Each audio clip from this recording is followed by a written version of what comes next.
And we are live. Thanks for joining us on tonight's edition of Live Cruise Chat with for Canadians. Luke here, also known as the Canadian Cruiser, and we have Tina on stage, Karen, we have Matt there in the background, Carrie, and of course we have Linda running our show here. Welcome. And well, let's get ourselves started here. So, welcome. Tonight we're going to present to you European destination presented by Karen. She's got a lot of stuff that she'll share with us with regards to cruising to or from or into the various European destinations. And then Tina is going to touch and share with us her piece with regards to solo cruising. Who are we? Well, we're Vacations for Canadians. We specialize in cruise deals, and we also have a website, vacationsforcanadians.com, where you can find some of our deals, a lot of information related to Vacations for Canadians. You can also find some more information about us, and if you're looking for a cruise specialist, under the Contact Us, you'll find all of our cruise agents. Where do you find these deals? Well, we either have our Facebook group called Cruise Deals for Canadians. There we post on a daily basis various deals, perks, and sales that are provided to us from our suppliers, whether it's NCL or Royal Caribbean or Celebrity and so on. And so we can get started.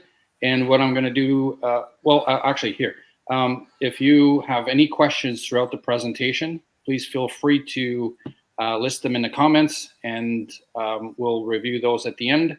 And then, as we do on a weekly basis, we usually have a draw at the end, and we'll select somebody out of the audience to win tonight's prize, which we will share with you a little later on. So Karen, off to you. Thank you, Luke. So yes, we are going to talk about European destinations this evening as our area of choice. And you might be wondering how we selected Europe for our conversation this evening. And it's because we asked you.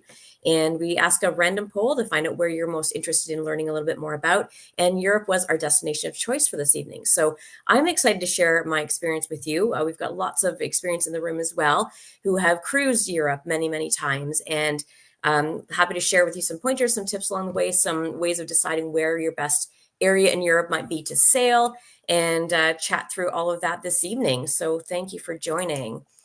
So the first question you might be wondering is, when do I sail to Europe? Well, it's a great question. So it's a wide month, and it's really April through October is your best time. And if you're going to go in the summertime, be prepared because it is hot. It is European hot, and that is nice and roasty toasty. It's a great time to travel, a little bit busier in the peak summertime, but those shoulder seasons are also incredible. So if you're able to go to Europe on, say, April, May, June, before the kids get out of school, and then maybe in the fall, it is a beautiful time to experience all that Europe has to offer. What I am noticing, though, is a lot of families are going to Europe, which is amazing. It's a great family trip, a lot of culture to learn about, a lot of things to see, history and whatnot. So of course that's going to be centralized during the summertime sailing. So it's a wide area depending upon where you want to go. There's certain times that you might want to hit different areas of Europe because it's huge. So where do you get on board? And that's, another big question that will help to dictate what you're going to see. So there's a lot of different embarkation ports. I've listed a whole bunch of them here. We've got Southampton, which might go to the north or might go to the south. We've got Barcelona, Civitavecchia, which is where your port of call would be towards Rome, Copenhagen, Amsterdam, Athens, Chioggia for Venice, Ravenna for Venice, and Reykjavik are some of the main areas that you might want to be looking at to embark. So where you're going to start obviously tells you where you're going to finish up. And the one thing that I will suggest is, kind of your timing on that. So when you're planning your cruise, a lot of times people are thinking a little bit about how long do I need before I actually set sail to travel there, to get there and all that good stuff. And as you've heard time and time again, we don't recommend ever flying in on the day of your sailing for a lot of reasons that are beyond your control, such as flight delays, weather, all kinds of things that could happen. But when you're sailing to Europe, it's a little bit further out that you'd want to be heading over that way, because you're going to likely have a red-eye flight. So you're going to sail, so you're going to fly overnight and arrive probably early in the morning or mid-morning, the day after you've left flying from home. And then you probably are going to want to get some sightseeing. And if you can, it's a tough day sometimes because you've got jet lag, you're excited, you want to start your vacation, but do what you can do, have a nice dinner, try to get yourself in the sleep schedule. And then I would recommend having a full day to sightsee again before you actually set sail, because you don't want to miss out on those exciting ports of call that you start with. So I kind of go with my sleep, sightsee, sail type of theory. And if in this example, if you're flying out on Monday night, that means you're likely sailing on Thursday, because you're going to arrive on Tuesday morning. You've got Wednesday to do your sightseeing, and then you wake up fresh and early on Thursday and set sail, as an example here. So do give yourself a little bit of extra time on the front end of your cruise, because you're going to have that jet lag and you're going to want to see everything you can see. Because the worst thing that you can do is to just have this as your memory of your first embarkation port. So we've all done that before, where you're in the airport, you're ready to go, and you're heading to board your ship. Well, this is not the right way to see Rome. This is not how you want to see those places of interest. You don't want to see Athens by the airport. You want to actually go out and explore. So do make sure you give yourself a little bit of extra time, more so than you need for, say, the Caribbean sailings, because you've got the time change and whatnot. So bear that all in mind, and do make sure you give yourself that extra space. So when thinking about Europe, there's two big ways of seeing it. Of course, there's ocean cruises, which are very, very popular. Every cruise line does them. So there's no shortage of opportunities, no shortage of itineraries. Wherever you might want to go, you can definitely go and visit. And then, of course, there's the river cruise as well, which is a little bit more quaint and cozy, smaller scene, where you're actually getting into those smaller ports of call that you might not be able to access very easily through an ocean cruise. So a lot of different varieties for you. Anything that your heart desires, is if it's on or near the coast, there's a European cruise that we can find for you. So if I were to segment things out a little bit, I would say there's the northern area. So if you wanted to go north, you're looking at probably Iceland and Greenland are very, very popular destinations these days. We're seeing a lot of sailings that are heading out of Canada that are actually visiting those spots as kind of transatlantics. Scandinavia is a wonderful area to go through. So you're Finland, Sweden, there's Denmark, there's all sorts of Norway, those Scandinavian countries. That in itself is a cruise that you can enjoy. And then you've heard us talk a lot about the Norwegian fjords, because it's a very, very popular destination these days as well. Absolutely spectacular. I would never hesitate to recommend that any of these sailings are ones that you should consider as you're going through. Then there's what I would call a classic Mediterranean cruise. So this is your Italy, France, Spain, Malta, Turkey, Greece, Portugal, for example. Think about that big coastline. When people think about European cruise, they often think about Mediterranean. And there are so many options. This past season, Voyager of the Seas was my absolute biggest seller. We had families galore going over to Europe and enjoying that amazing 7-day cruise. There are so many places that you can visit through that channel through there. And then, of course, there's the Greek Isles as well. So there's Athens, Santorini, Mykonos, Crete, and other islands. There's Hydra. There's so many different beautiful islands that you can do as sailing specifically to the Greek islands. So there's absolutely no shortage. But when you're thinking Europe, you need to kind of give a bit of an idea as to what you're dreaming about. So letting us know what you're thinking about. Is it Italy? Is it experiencing that area of Europe? Is it France? Where is it you want to go? We can help you find the best cruise. So when you're looking at the itineraries, you need to look a little bit beyond the port. And the reason I say that is because sometimes the port of calls, of course, your cruise ship is going to land where the closest town is to the shore. But that may or may not be the point of interest that you want to be seeing or visiting. So the great thing about cruising the Mediterranean is you can go the same itinerary, the same ship, multiple times and have very, very different experiences with that based on what you do at those ports of call. So I'm going to illustrate that through a couple of examples here. So thinking about Naples and Livorno, which are beautiful, very popular ports of call in Italy. So if you were going to Naples, you could decide to stay in Naples. Of course, that's one option. But you could also go to the Amalfi Coast, and you can do a day trip to the Amalfi Coast, which is about an hour and 20 minutes away. The bus ride is incredible. It is almost a fear for your life at moments because there's a lot of those hairpin turns along the mountain, as you can see in the picture here. That is what you're seeing, and the roads are very narrow, but the bus drivers know how to navigate it beautifully. But it is definitely a not to miss kind of place. So if you're docking in Naples, you don't need to stay in Naples, although you certainly could. But Amalfi Coast is about an hour and a half away and a perfect day trip. Or if you're a historian buff, you can go to Pompeii. And this is an incredible, incredible experience as well. And it's about 25 minutes from Naples. So again, a very different experience where you're seeing the old ruins. It is extraordinary to see how they've dug up that city and how, hearing the history of a guide explaining how when Mount Vesuvius blew its ashes, how everything just kind of was covered and frozen in time, quite literally. So this is a city that you can walk through with a guide and get some incredible experiences that are quite unique to Italy. And then, of course, if you wanted to stay in Naples, like I said, you could stay right there. It is the home of the margarita pizza. So you don't need to go too far to get some delicious food. When I was there one time, I've done all of these experiences that I've just shared with you, but we did a food tour. And that food tour was a bit of a walking tour where we went around and had samplings of different street foods, which were amazing. So the pizza there is what it's known for. It's where it was originated from, but certainly, a great town to actually explore in itself. So that's one port and 3 different options of things that you could do from there. Livorno is another popular one. So I hear a lot of times people say they want to see Florence. Well, you're not going to get a cruise ship that goes to Florence. You're going to get one that goes to Livorno. And Livorno is about an hour and a half away to Florence. Now, with this one, you're probably taking a train. Sometimes it takes a wee bit of coordination, or you're taking a cruise ship itinerary. Excursion rather, but it is a bit of a hike away. So you do need to be planful and notice what time you're arriving, what time you're leaving, and make sure you have plenty of time to see what you want to see when you're in Florence. It's a beautiful, beautiful city.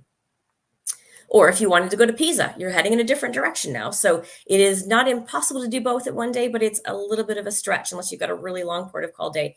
But that's about 15 minutes by train. So again, taking a look and figuring out where do you want to go from those ports of call can really, really help to shape your specific cruise ship. Now, you might be wondering, how do we get these ideas? Well, I am a big fan of Rick Steves. Rick Steves writes amazing guidebooks. I've got a whole collection of them. This particular one is called Mediterranean Cruise Ports, and it is a favorite of mine. It's very well loved. It's been on about 6 or 7 cruises with me. And I find that doing a little bit of homework ahead of time is really, really helpful to help me understand, where do I want to go? Even if it's just a beach day, there's a recommendation for the best beach in your port of call. So definitely take advantage of a bit of pre-planning, or talk to us. We're always very excited to share our experiences with you. Another great example of how your cruise can look very different based on where you decide to go is Le Havre. That's a very, very important port in France, because again, people say they want to go to all these beautiful places in France. How do they get there? Well, they can stop here. If they want to go to the charming town of Honfleur, it is an amazing little spot. It kind of has like a Danish kind of feel to it, with all the different buildings kind of stacked up along the waterways, but it is a beautiful town, very walkable. They've got amazing chocolate. They've got amazing crepes as well. And it's only half an hour by bus. So if you wanted to take a journey out there, it's not difficult. They have round trip buses going all the time from the cruise port, where you can go and explore for the day and still have some time to get back to the ship and have plenty of time to spare around the area. You can also go to Normandy. So I've not been here myself. It's next on the list, but it is an amazing stop from what I hear. And it's a little bit further out. So the ships do offer great shore excursions for this, and about an hour and a half of a journey out. But to see the the cemeteries, the historical sites, the memorial, it is really quite something to be seen. If that's kind of what you're thinking about, it would be a wonderful way to spend your day if you're in Le Havre. Or of course, there's Paris. So if you want to go to Paris, it's a bit more of a trek, and it's about 2.5 hours to get there. So do watch your time and make sure you've got plenty of it to get there. But a quick tour around with a double-decker bus. We did a bicycle tour that got us behind the scenes of Paris, which is wonderful. And again, a great way to see the different areas. So as you're looking at the itineraries, you might be a little bit perplexed to say, well, I don't see my favorite ports of call on these specific itineraries. Well, it's because you might have to go a little further inland to find out what you're looking for. So one of my pro tips is to eat like a local. I always enjoy going to a cafe, having a hot chocolate, having a crepe, having a cannoli, having some gelato. It's one of the best ways to experience kind of the culture and the ways of seeing things there through your tummy. So absolutely a wonderful way to enjoy some of the local flavors, and do take time out to do that, because it certainly is a way to really experience it. And that is what I have for you this evening. I'm happy to answer any questions. Pop them up in the chat. We'd be delighted to answer those questions. Again, lots of experience with it on the panel here. So if you have anything that you wanted to dig a little bit deeper, please don't hesitate to reach out. Excellent. Thanks, Karen. That was a really good information sharing with regards to Europe, places like Scandinavian, Greece, Isles, and the Mediterranean. And thanks for sharing that with us. And now we're going to hand over the reins to Tina to share her information with solo cruising. All right. Thank you so much, Luke. And it certainly is not hard to eat like a local in Europe. The food there is amazing. Okay, so I'm actually going to talk about solo cruising. And if you know me personally, you know I'm married. And so you're probably thinking, what do I know about solo cruising? Well, I've actually done 3 solo cruises for various reasons. So, there are different types of people that are doing solo cruising, and not necessarily somebody that's looking for a romantic connection. It could just be that their partner can't go, or, they have an opportunity to go by themselves, or just, you need to get away and your partner can't get the time off of work. There's a whole slew of reasons why somebody might be a solo. And so I'm going to share with you why solo cruising and what I can tell you about it.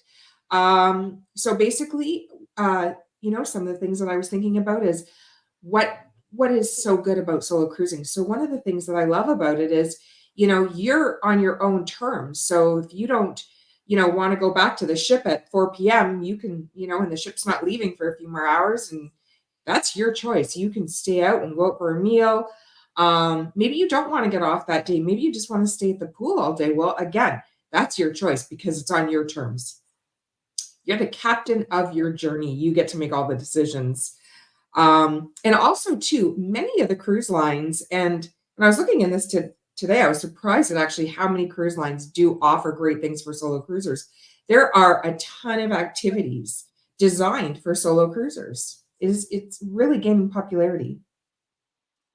Okay, so I just wanted to give you an example of what a solo cabin might look like. There are all sorts of solo cabins ranging all the way from interior, ocean view balcony, and sometimes we even find some great rates on suites, although they're typically not designed for solos. We're always on the look for great rates on solo cabins. So the one on the left there at the top is Norwegian's solo interior studio cabin. On the top right, that's Virgin's studio cabin. And in the bottom, that would be Celebrity's infinite veranda designed for a solo. So you don't have to be in an inside just because you're a solo. Okay, so solo rates. So this might not, you might not know this, but a lot of times you are charged double when you go as a solo. And one of the things that we do when you contact us and you're a solo is we're looking for single supplement rates. So what that means is the cruise line then supplements some of the second passenger. So basically, it's almost a given that if you're a solo, you're paying double. So what we want to do is make sure that we're finding you the best rate so that you're not paying double. So you could be paying anywhere from 100% of one person to 200%, which is 2 people. And it could be anywhere in between. So if you see something that says 120%, it means you're paying 100% for yourself and 20% as a single supplement. Just keep that in mind. It's very common that they do charge double. So we want to make sure that we find you that rate that's not charging you double. Okay, so some of the things that I actually found for solo cruising on some of the cruise lines, really great things to do: group dinners, solo trivia, movie nights, cocktail parties, parties. That was a big one. A lot of them have cocktail parties, receptions, mixers, art classes, wine tastings, even shore excursions just for solos, dance classes, workshops. It was really great. Some cruise lines are better at it than others. And if you contact us and you ask us, we'll be able to guide you in the right direction.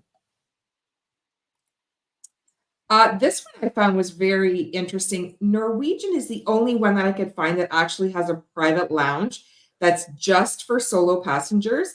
And you actually have to be staying in one of their studio cabins to have access to this. But how great is this little lounge? You know, you're staying in a studio cabin by yourself and you can just pop in here at any time and meet like-minded people that are also there sailing solo.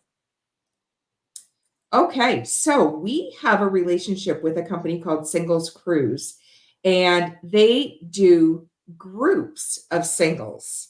So they don't call it solos, they call it singles. And it's dedicated just to singles, and they do tons of activities.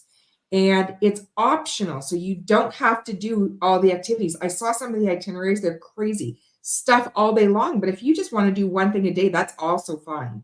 Don't want to do anything? That's fine too. Want to do everything? Again, fine.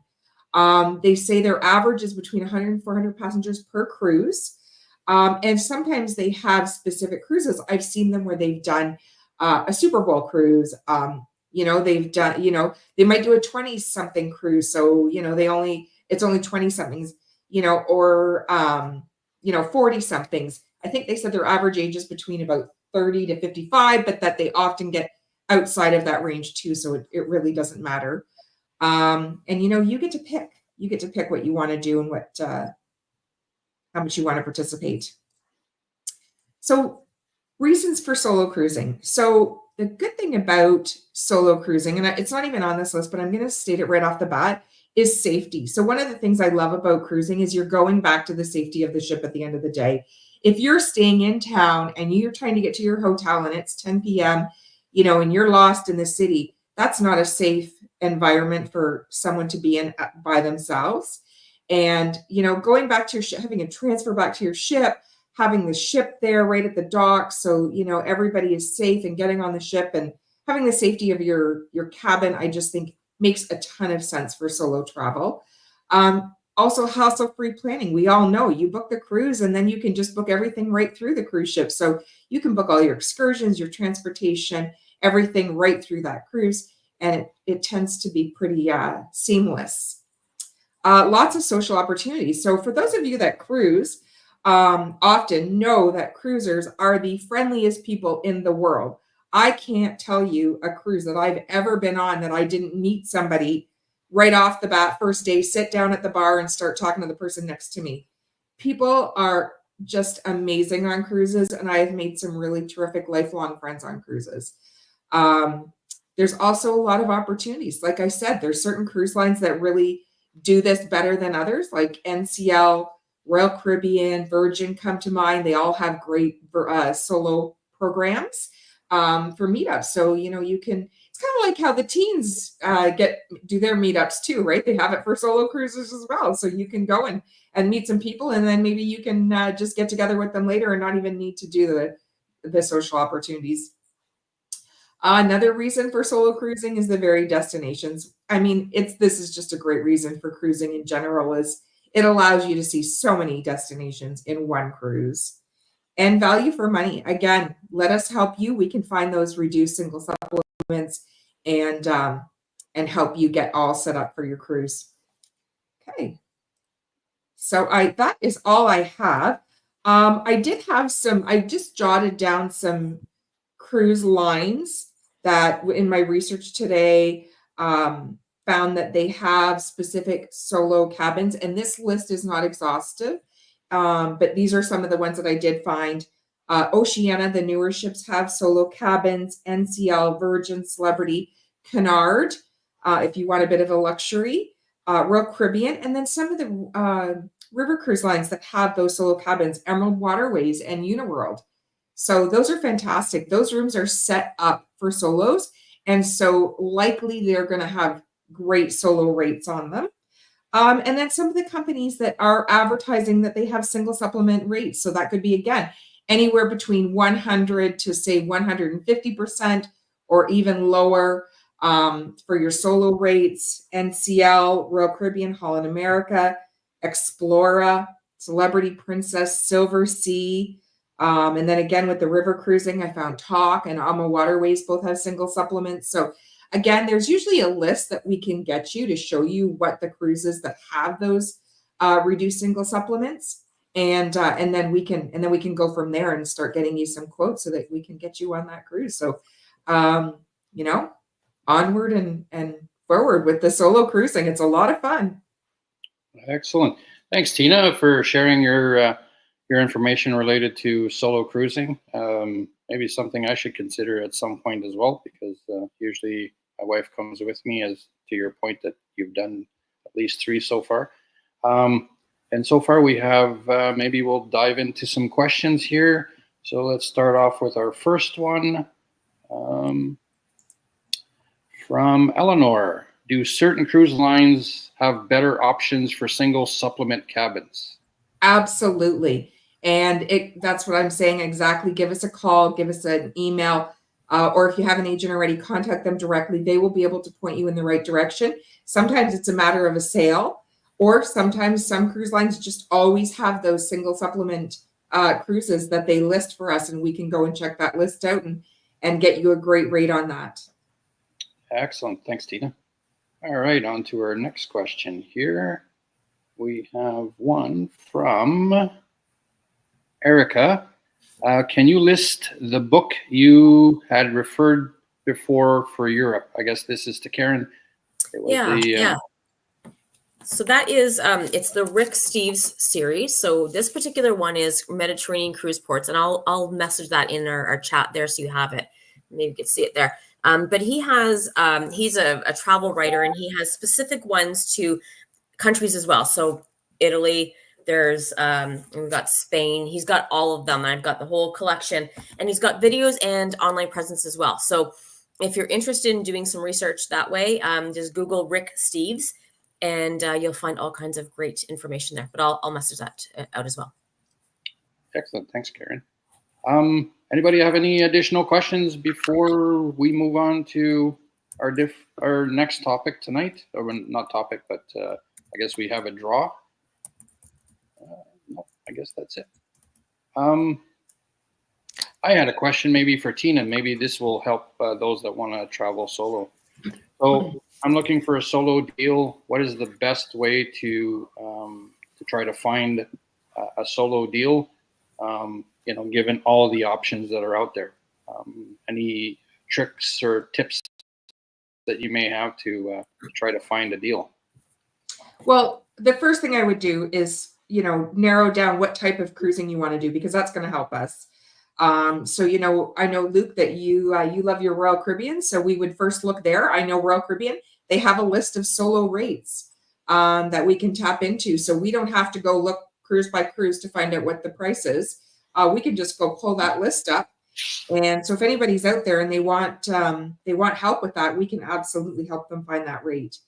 But yeah, I mean, pretty much all the cruise lines have good solo rates at some point. It's just a matter of we keep our eye on the sales and check check what they have going on. And if we see, sometimes we see something really good, especially like a river cruise where it can be kind of pricey, then we'll share it out on our Facebook page as well.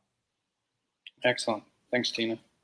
Hey, Luke, can I jump in with something for the European destinations? Sure. So obviously, for anybody who is following our cruise deals page, they saw that I just got back from Europe. We sailed across the Med, going from Barcelona to Athens. So a couple of helpful hints that I have for people who are considering cruising across Europe. One being that unlike when you are in North America, especially in, say, Florida, where a lot of the cruise lines have their own terminal that they control the environment for and maintain all of the check-in process for those. When you get to some of these European ports, it is a shared port that the terminal can rotate from cruise line to cruise line. So they're kind of at the mercy of the terminal when it comes to controlling the check-in process.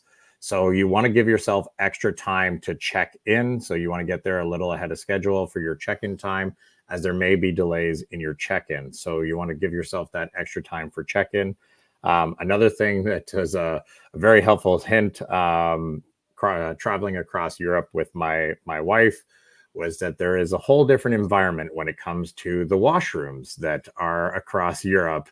And while it might not be as much of an impact for us gentlemen fellows when we are traveling across Europe, for the women who are traveling, most of the European bathrooms don't have a toilet seat, and the vast majority of them probably don't have toilet paper either. So, helpful hint, bring some with you in your backpack or in your husband's pocket, and then they will be able to help you out when it comes time for having to use a washroom, because you are going to need your leg strength for balancing above the toilet when there's no seat. So just a couple of things that we experienced when we were traveling. And then, of course, when you get to your end destination and you're going through the port security, again, the same process. You'd be surprised at how quickly you can clear customs in Europe. They are really trying to just pump people through as quickly as possible. Unlike airports, the cruise ports can get you through there pretty quick. But there is extensive secondary searches, as we found when we got to Athens. There was a lot of people being pulled over for secondary screening, because really the primary screening had nothing at all, just pumping people through. But just some recent experiences that I came across in my European travels that I thought I would share. Excellent. Thanks, Matt. Oh, we have some additional questions here. Let's look at another one here from Janine. What's the best way to get from Ravenna to Venice post-cruise? From Ravenna to Venice post-cruise. So you can do bus or you can do train. Those would be the best options, I believe. I've not done that journey myself. Not sure if anybody on the panel here has, but it's a couple hours out. So do plan for a bit of time afterwards, but you need to go to Venice. If you're that close, you need to go to Venice for sure. So take a look at, sometimes there's shuttle options that are available through the cruise ship, or there's trains, which are very, very economical, and that's probably the easiest way to get there, or there's also buses. Excellent. Thanks, Karen. Yeah, I would echo what Karen said as well, Luke, because the cruise ports will offer shuttles to the airport. And if you're staying close to the airport, especially like Venice, then you can take advantage of the free shuttle that'll get you there, because it's a very expensive cab ride or Uber or any kind of rideshare program if you're going to try to travel that kind of distance. However, if you can take the transfer to get you to Venice, then it is much cheaper transportation to get you to your hotel in the Venice vicinity. It's a couple hours out, so you don't want to be taking a taxi. That's for sure. And also to that one port that you mentioned, and I don't even know how to pronounce it, Karen. It starts with a C, and it's Soggia. Mm-hmm. Yeah. Okay. So that one, I've actually been there.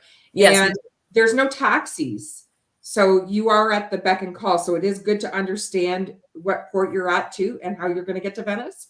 I've not been to Ravenna, but that one there I have been to, and you do need to go with the cruise line to get back. Yeah. I did put a URL here. Just wanted to bring this up. I know it's kind of weird, but I put a URL in, but it doesn't look like it's clickable. But it is disposable urine bags. And I travel, those of you who know me, I travel all over the world. I carry these things with me because I don't do toilets in the ground or no seats. So these things are fantastic. Just pop a couple in your bag, leave them there. And then if you're ever in a spot, you've got these bags. You never know where a cruise chat's going to take us, do you? Yeah. Actually, I actually found that Europe was the worst.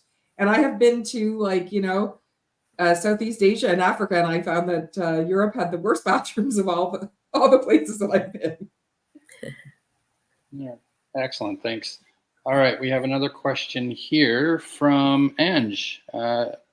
Is the halt on some of the Norwegian fjord cruise ports for the big ships postponed? I believe I did read that it was pushed out. Is that correct? Yeah, it's been postponed for 10 years, so now it's 2035. 35. Okay, that's what I was thinking. So we're safe for a while. Excellent. All right. I guess that's it for our questions. I guess now we'll move on to our draw for the evening. And is Linda with us? I am here. Oh, someone just popped on with the question. See, we just got to give them a little bit of time to type that stuff in. So Brian says, hi, everyone. We're going on our first Holland America cruise next month. How does their boarding differ from Royal Caribbean's? Is there certain time assigned? Yeah, so I'm quite certain that there's, just like the other traditional cruise lines, that there'd be a time that you'd be boarding, that you'd be assigned. Yeah, Karen, if I can just intervene, I think Holland America tells you what time you're boarding, Okay. whereas Royal you can pick. Choose. Yeah. Yeah, that very well. So you get an email typically a month or two before the cruise, and they'll tell you what time to be at the cruise port. Excellent. Yeah. Fantastic. All right, Linda. All right. Are we going to give last call for questions? Anything? Ask us anything that's cruise related, because we have Tina, Luke, Karen, Matt, Carrie, and Jason on here tonight. So we have so much travel knowledge here. It's a great time to pick their brains. Last call while I get the giveaway set up. No, I right. think that is it for tonight. I think that's it. All right. If anybody pops them in while we're doing the giveaway, we can always, see, you just got to wait here. Best time of the year to cruise the Norwegian fjord. Excuse me. I would say the summertime is the best for that. We went in June and the weather was beautiful. It was very comfortable, kind of layery type thing. It was a midnight sun, so we had daylight 24 hours a day. So there was no beautiful skies that we were able to see. It was just no sunsets either. But I would say that's what I would probably choose as a time to look at. Fantastic. Right. Anyone else? All right, we're gonna do this giveaway, but if you have questions, you can still drop them in the comments, because we do have a little bit of time left. And as always, if we pick our own names, we will draw again. So here we go.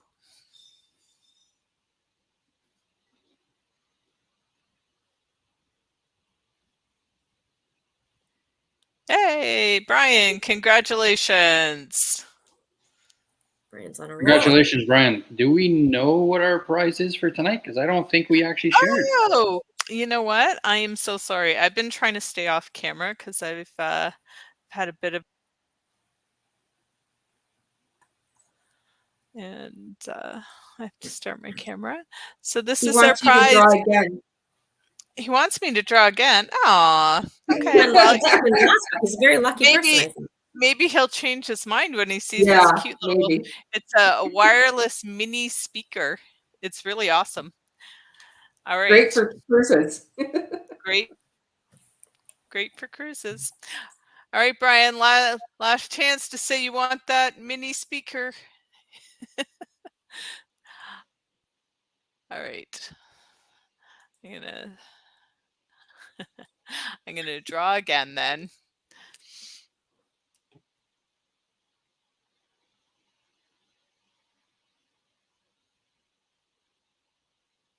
Hey, Matt, sorry, you lose. You already have one. And I used mine on the cruise that I was just on. Oh, yeah, that's awesome. Donna, there we go. Congratulations, Donna. Oh, you know what? We've got 2 speakers. I'm going to send one to Brian and to Donna. Okay, perfect. So and Donna just posted as well.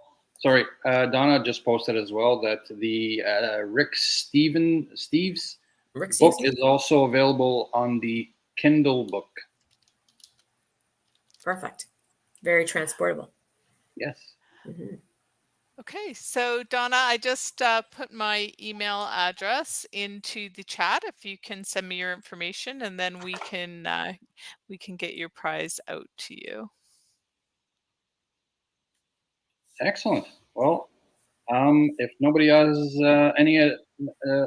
doesn't have any additional questions, I guess we I'm will. gonna Oh, Luke, I'm just go going to ahead. stop for 1 second before you go there. We are back next week, but next week we're not doing cruise chat. We're actually kicking off our November supplier of the month with Royal Caribbean. So we're going to have Mitch from Royal Caribbean on with our team, whoever decides to join, and Tina will be hosting that. So next week, same time, same place. You can register online, and we'll be. It's a good time to find out about all that Black Friday goodness from Royal Caribbean. So our cruise chat will be back to normal on November 6th, but next week will be Royal Caribbean's webinar. Sorry, didn't mean to cut you off there, Luke, but No, just that's wanted to okay. make sure everybody knew.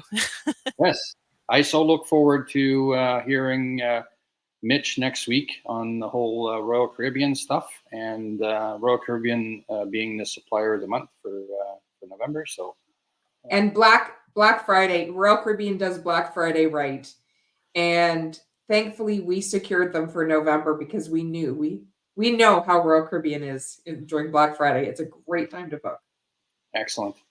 All right, all. Well, thanks for joining us tonight for our cruise chat, and we look forward to seeing you all next week as we do our Royal Caribbean Supplier of the Month. Thank you, and have a good night. Thanks, everyone. Good night, everyone.